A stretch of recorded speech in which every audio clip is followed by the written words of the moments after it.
Shocking new visual evidence from Jeffrey Epstein's estate has just been released, reigniting scrutiny over the late sex trafficker's ties to the world's most powerful men, including Donald Trump, Bill Clinton, Steve Bannon, and Bill Gates.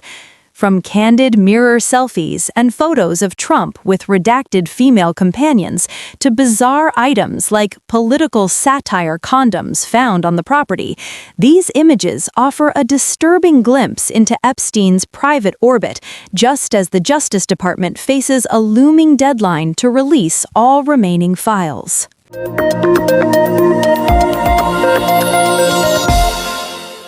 Today, we are diving into a stack of source material that has really just overwhelmed the news cycle. We're talking about the high-profile images released by Democrats on the House Oversight Committee this past Friday, December 12th.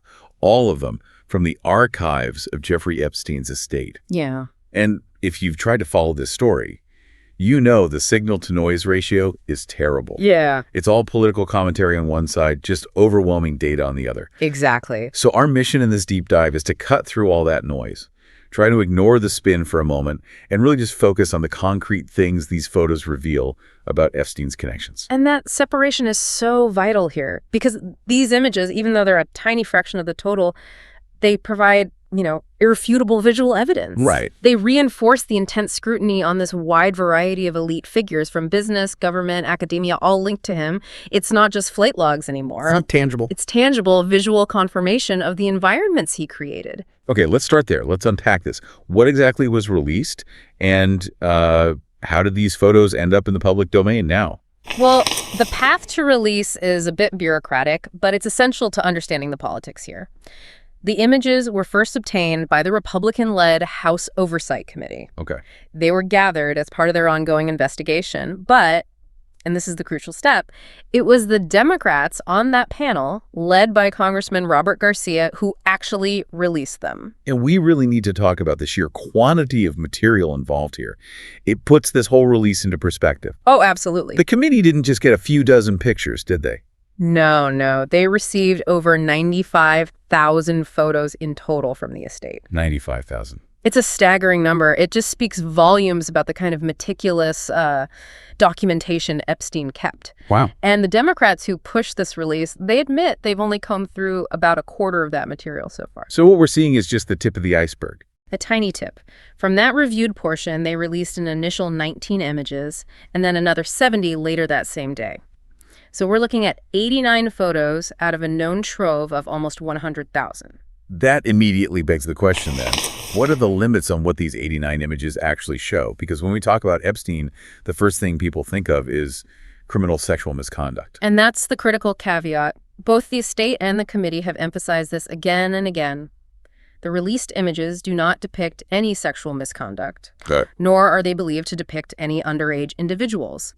The sources that we have confirm that any redactions from the estate or the committee were limited strictly to images with nudity. So what we're seeing is highly sensitive, but non-nude, non-explicit material. Exactly. Which, makes the source itself so significant. Right. Why were the estate lawyers so cooperative? Well, their lawyers confirmed they provided videos and photographs taken over a huge period from January 1st, 1990, all the way through August 10th, 2019. It's almost 3 decades. 3 decades. And from any property Epstein owned, rented, or even just used.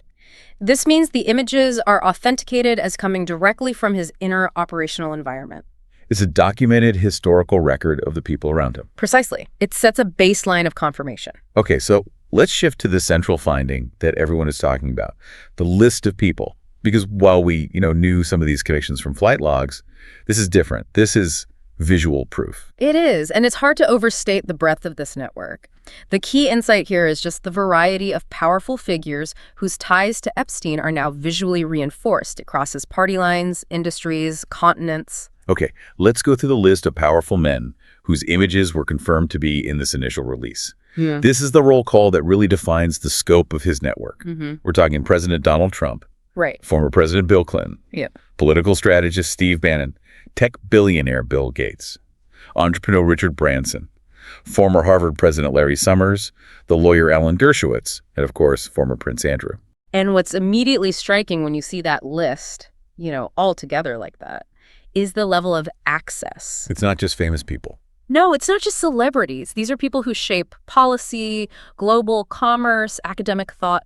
That's why the sheer visual confirmation, even in a seemingly innocuous photo, it carries so much weight. I agree completely. The list itself is powerful, but what makes this release so much more than just confirmation are the absolutely bizarre, specific details you see in the photos. Yes. These details speak volumes about the atmosphere Epstein was cultivating. Absolutely. When we talk about nuggets of insight, this is where it gets really interesting. Let's start with the Trump imagery, because that really dominated the headlines. Okay. One photo shows President Trump with 6 women, all wearing lace. Now, the faces of the women were redacted by the committee. That's notable, but frankly, what really stood out to me was the surreal political stuff found in the estate. Like, there's a separate photo of a bowl filled with novelty condoms. Right, with the caricature of Trump's face and the text, "I'm Hugh UGG." Yeah. It's such a bizarre thing to find. And these condoms, one source notes, were actually a piece of political satire. They're in the National Museum of American History. Right.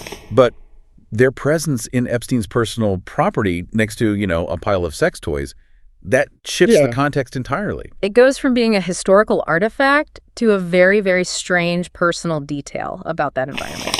And don't forget, the Trumpkin. The Trumpkin, right? A carved pumpkin with a wig and a poster that said, "Trumpkin, make Halloween great again." It just adds this layer of almost childish, obsessive political detail to what we know is a very dark place. That kind of detail provides texture. It helps us understand the atmosphere. Now, moving on, the photo of Steve Bannon is also pretty revealing. How so? It shows Bannon and Epstein taking a photograph together in a mirror. But what's on the desk right next to them? A framed photo of a reclining woman, which the Democrats partially redacted. And that is precisely the kind of detail that raises questions, even if it isn't criminal. It's about the general tenor of the materials. Exactly. And then you have the photos that just visually cement the relationships we already knew about. Bill Clinton, pictured with Epstein, Ghislaine Maxwell, and another couple. And then separately, Bill Gates, photographed with former Prince Andrew. That visual, the juxtaposition of the tech giant and the royal figure, both known associates of Epstein, it's just powerful. These aren't just names on a flight log. They're people actively pictured together in his orbit. But I keep coming back to the internal environment of the properties themselves. The photos gave us these glimpses into the rooms, which are, arguably more disturbing than the celebrity shots. I agree. We saw images of a room with what looked like a dentist chair, a full-on medical chair, and masks on the walls. The dentist chair, and there was a close-up of a GX99 message therapy system. It's profoundly unsettling. It implies either, medical treatment was being done on site or something more unorthodox. The fact that the committee chose to release that specific visual, it suggests they think it holds some significance. I think so, too. And we can't ignore the very clear documentation of sex paraphernalia. There were photos of a pile of sex toys, including a hand-worn sex toy. Right next to that novelty Trump condom. Exactly. It just reinforces the nature of the activities and the environment these powerful men were orbiting. And then there are the images of Epstein himself. They're just so darkly theatrical. They really are. There was a photo of him in a bathtub full of bubbles, a close-up of his face, but the one that grabbed everyone's attention? The book. The book. A photo showing a man who appears to be Epstein holding James Patterson's true crime book, Filthy Rich, a book about him, right in front of his face. That is just stunning self-awareness. It's beyond documentation. It's like some kind of twisted performance art. It really is. Photographing yourself, reading a book about your own criminal life. It just speaks to the ego involved. Or a complete lack of remorse. Right. But let's move from the images to the inevitable political reaction. This raises a big question. Given the high stakes, how did the two political sides react to this release? What were the counterclaims? Well, the moment those photos hit, the political gloves came off. Sure.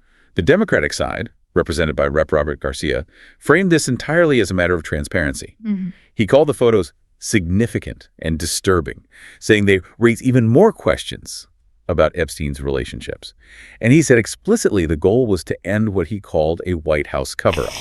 And the Republican and White House counter-narrative was equally forceful. White House spokeswoman Abigail Jackson and a committee spokesperson, they immediately accused Democrats of a political attack. What was their line? They said the opposition was selectively releasing cherry-picked photos with random redactions to try and create a false narrative against Trump. They maintain the whole claim against him has been repeatedly debunked. And it very quickly devolved into a political tit for tat, didn't it? It just shows how poisoned this information has become. Absolutely.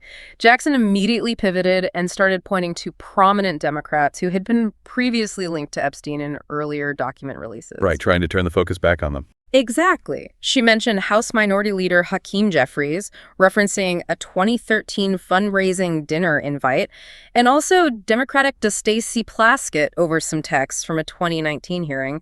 It's classic political defense. It makes it clear the battle is less about the facts of the photos and more about who controls the narrative around them. If we look at the bigger picture, it's worth remembering that this new visual evidence, it lands in a context where many of these associates have already faced consequences. That's a crucial point, even without being charged with a crime. Right. Just being associated with Epstein has proven career-ending for some.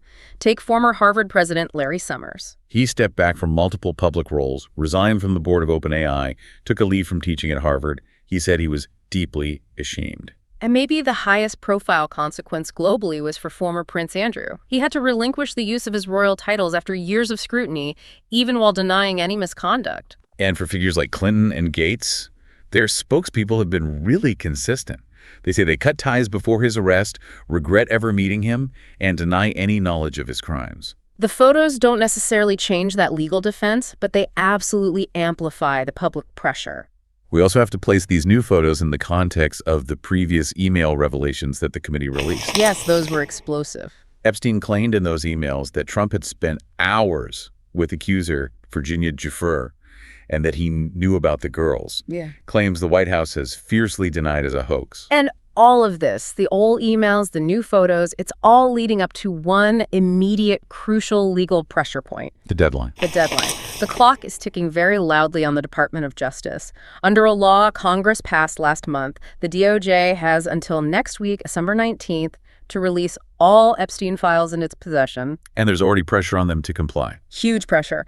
Republican Representative Thomas Massie has already warned publicly that if the DOJ fails to abide by this deadline, it would be a criminal act. That is a massive amount of potential documentation, possibly dwarfing what we've already seen.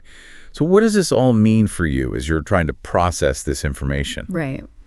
I think the main takeaway from this new batch of photos is that they function less as a vehicle for new criminal accusations and more as a definitive visual confirmation of the massive, varied, and powerful social network that Epstein built. They solidify the names. They solidify the names we thought were involved. But right now, the political fight over how these photos are being released defines the public stage of this investigation, maybe even more than the content itself. And here's a final thought for you to consider as that December 19th deadline gets closer. Congressman Garcia, the Democrat who released the photos, said that there are other pictures not yet released that he finds incredibly disturbing. Now, if those photos stick to the rule and don't involve explicit misconduct, what new non-sexual details could they possibly contain? Could they show financial leverage, political maneuvering, shocking power dynamics? What information exists in the other 75,000 photos, and what will the DOJ release? That could truly change the narrative beyond just celebrity sightings. That's the unknown that still hangs over this entire affair. With only a fraction of the 95,000 photos released so far, the public is left asking one critical question. What else is hidden in the remaining files? All eyes are now on the Department of Justice's December 19 deadline to release the full archive. Ultimately, the world is waiting to see if this transparency will finally deliver long overdue justice for the survivors, or if the truth will simply remain buried beneath political battles.